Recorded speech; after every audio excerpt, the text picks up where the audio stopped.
And I'm expecting to hear from you. This afternoon, the National Schools Inspectorate Authority is warning schools not to hide COVID-19 cases that they record in the schools. These follow reports of increasing cases of COVID-19 reported in some schools. However, there are concerns that some school heads may be covering up the number. Are you concerned as a parent or a guardian about this situation? Do join us with your thoughts. As I said, I've given you the number already. Would love to hear from you. But let's take a look at the case count right now.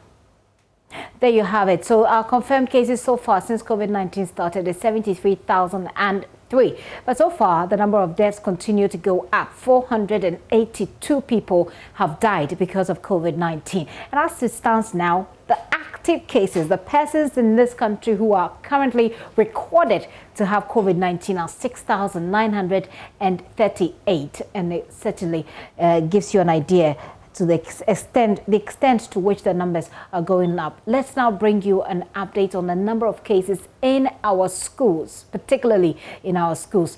Let's start from the Akosombo International School, which is in the Eastern Region, where 5 more people have tested positive. And that brings the number of positive cases in that school alone to 84. 5 senior high schools in the Upper West, the Greater Accra, the Western and Eastern regions have so far recorded positive cases of coronavirus. That's across the board.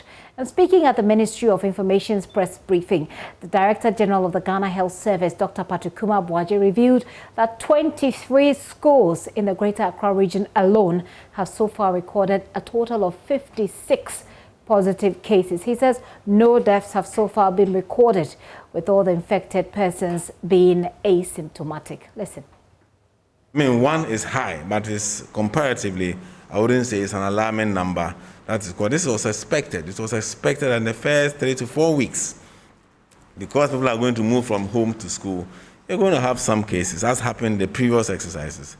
But over time, we are hoping that with the tightening of restrictions, adherence to protocols, we will actually get it better.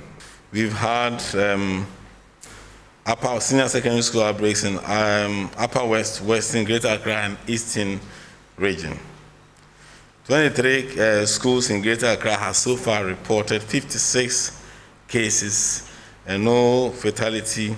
And I must show that parents have duly been informed. So if I come to that, we can look at the spread of the schools that are, then we have averagely 23 cases and total recovery 0 among others. But you can see that we also have some suspected cases of about 166 that we are still following up to see. And we have some staff also affected in the schools. Central Region has also reported, okay, let me talk first about the Akosombo one. As at 28th of January, a total of 500 in the Akosombo International one, that has always been in the media. As at we had done a total of 553 samples have been tested, with 82 of them being positive. Students were 73 and 9 staff were positive. A total of samples have also been collected and tested, with 13 confirmed positive. That's after the 31st. And so that brings the total number tested to about 600. That's almost the entire school has been tested. This was a result of a positive case at home that they decided to do a test. The Greater Accra, the national and the regional team has visited the school, done our assessment, given our recommendations on how to improve the social distancing among others protocol to cut down spread. And so all of them are well and isolated, and those who are close contacts are still being observed so that we can contain the spread. Central Region and the whole region has reported 8 cases from about 7 or so schools. 2 of them have already recovered, so they have 6 active cases among the schools in Central Region.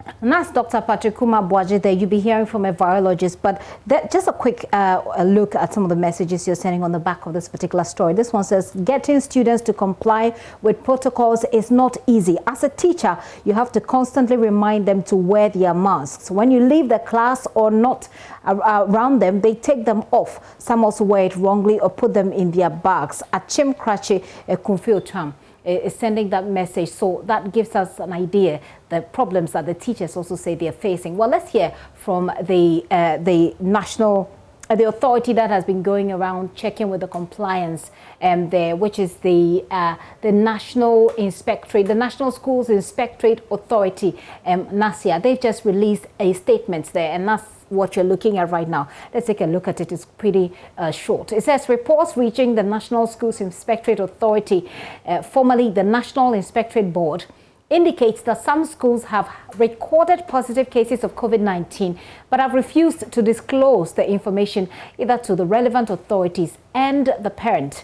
These reports have been received from mostly concerned parents and members of the general public. The next paragraph says, we are, by this press release, strongly urging all schools to adopt an all-hands-on-deck approach to defeating our common enemy, the coronavirus, and commit, take note of that line, it says to commit to transparency and full disclosure when a case of COVID-19 is recorded on their school premises. We also wish to remind all schools that our team of inspectors are currently conducting COVID-19 compliance inspections in schools nationwide, and we count on the cooperation of school leadership to ensure full compliance to COVID-19 protocols. In that final statement, the final paragraph, the statement says that as the country continues to record COVID-19 cases, NASIA remains committed to ensuring the health and safety of all learners and staff. We therefore urge schools to put all the necessary measures in place to prevent an outbreak of COVID-19 and report to the Ghana Health Service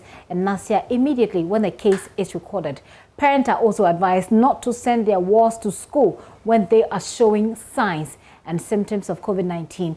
And as parents, they are alerting you to also alert the school authorities immediately when a member of the family tests positive. So we're urging you to share with us as well your concerns and your experiences from the schools so far since they were opened. And I see some of you sending your messages so far. The concern has been whether or not we have reached a level where the schools have to go back to being shut down. Some have made arguments for, others have made arguments against. Listen to a senior virologist at the Kumasi Center for Collaborative Research, Dr. Michael Owusu, who is asking government to take a firm decision to close down pre-schools, kindergarten and lower primary schools.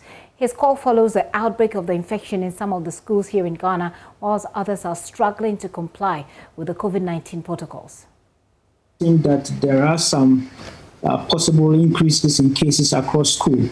But my worry is that for the upper primary, junior high school, senior high school, and tertiary school, by the protocols that the GS has ruled out and for who the educational service has ruled out, they are able to comply to some level, which will mean that even if there are infection, possibility of isolation and contact tracing is possible to some percent, to some level, this is workable. But my major concern is those who are 6 years and below. It looks as if implementation of the protocol is not very practical. These are children that ever since they opened, if you have observed across board, wearing of masks is very difficult.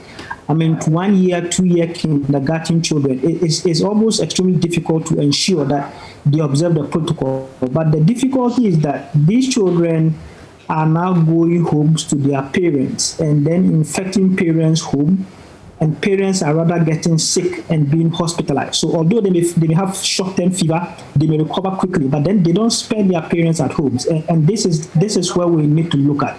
If we have to tackle schools, I don't think that closure of all schools is necessary. But we may begin by looking at the kindergartens and the lower primary, where we think that it is extremely difficult to fully implement the protocol, and then perhaps close these ones and then observe how the numbers will play out. As you have mentioned, for me, the main outcome measures, which is the hospitalization, the deaths, and the new cases, does not seem to be improving. Things are getting worse, which will mean that the announcement made by the president needs to be enhanced for us to step up other measures that will ensure that we are able to reduce the new cases coming up, reduce hospitalization, and reduce deaths. Well, that's a virologist there speaking to Aisha Ibrahim last night on JoyNews Prime. Well, some of you seem to agree with the point that he's making here. This one says, I think government should close down the lower primary schools. But then you say that we as citizens also need to help the government to deliver on this mandate. It says to observe the protocols. Security agencies have to also step up their work. Sir Willie sends this from inside Denu. Thank you very much for your message. But some of you are also raising concerns about the COVID fund. We'll talk about that. Let's go to another person, an immunologist at this point. He's at the West Africa Center for Cell Biology and Infectious Pathogens at the University of Ghana, Dr. Yaw. He says government ought to review the current protocols when it comes to our schools. He also adds that the existing protocols may not necessarily be as aggressive as we need in tackling the virus, which keeps on, as he says, mutating. He spoke earlier today on the Super Morning Show. The issue of, will students get infected? Yes, if they're going to school, you will have students who are infected. The science still shows that children are still somewhat more protected or are less likely to get infected than adults. But saying that doesn't mean that they are not getting infected. There are children in this country who have died of COVID. So it's not as if children are immune. It's just that if you compare the number of adults who have died, the number of children who have died, there are many more adults. Now, that was partly because for a while children were stuck at home. In the US, when they opened schools, they showed a dramatic increase in infections. When schools were closed, less than 3% of their infections were in children. When schools opened over a number of months, that proportion went to 12%. So it went from less than 3 to 12% just because now kids were out. Right. But that's still 12% out of the, so that means, well over 80% of the cases were adults. Yeah. So children versus adults, children still seem to be somewhat less susceptible. But if it's my child, right, who is part of that 12%, well, I may have, percentages are nice when till you are in that in that statistic. So I think we have to begin to ask ourselves, if we want schools to stay open, what are the measures that need to be put in place? For where I sit, in my opinion, that is where we are right now. I think we need to evaluate what we are doing to protect children. Simply saying we've set up hand washing stations and giving children face masks, I don't think is enough. Right. Given the burden of disease we have, typically schools are a reflection of what's happening in the community. If there's a lot of COVID in the community, you will find COVID in schools. If you control COVID in the community, you also then control it in the schools. So we need to ask ourselves, how are we following these outbreaks? Are we simply waiting for children to get sick and then saying, oh, let's go and test a bunch of people? Or are we being proactive? Now, the FDA has approved antigen tests. Antigen tests are significantly cheaper than PCR. Yeah. A number of us have been calling for Ghana Education Service to work with Ghana Health Service to deploy antigen tests in our schools. You could have a system where every week you test a random sample of 10% of the students in a school. That would give you a very clear idea of what the burden is.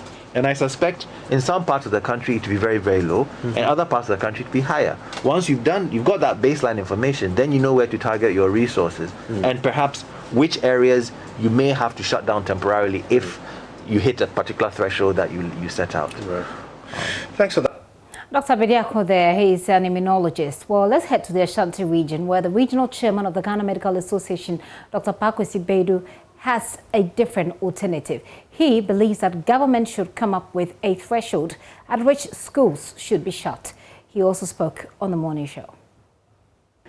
We agree as a nation that if we have a threshold of 10% or 20% and we hit that ceiling, we in the medical fraternity, that's the Ghana Medical Association, will not hesitate to call for the schools to close down or be suspended in view of what has happened, what we have all agreed on as a nation.